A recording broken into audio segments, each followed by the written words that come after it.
喺教括號之前咧，有一個標點你一定要識嘅，叫破折號。破折號幾時用㗎？補充重要嘅資料，我哋會加破折號。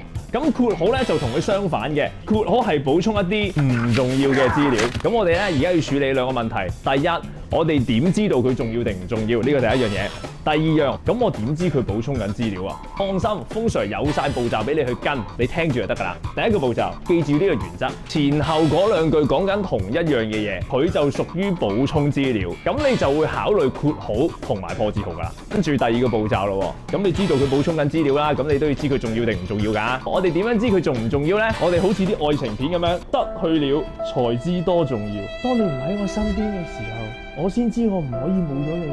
你發現如果個資料你刪走咗佢都唔影響嘅，咁即係佢唔重要啦。咁你就會加括號。你發現嗰個資料咧，你唔可以刪走佢啊！你刪走咗，你會睇唔明篇文章嘅。咁你就會加破折號。即刻落嚟睇試下 ，OK？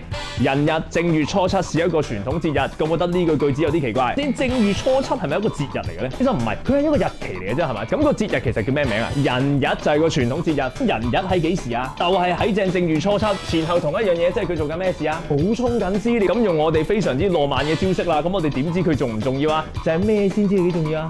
得去了才知多重要。咁你就睇下可唔可以刪除佢咯，傻豬。人日係一個傳統節日嚟嘅，你覺得呢句句子係咪通唔通順啊？通順喎，咁即係你冇咗佢都得啦，佢唔係你女朋友啦，係咪？你冇咗佢都得啦，咁你加咩啊？唔重要嘅喎，非常好，就係咁簡單咯，浪漫啲，浪漫啲，浪漫啲。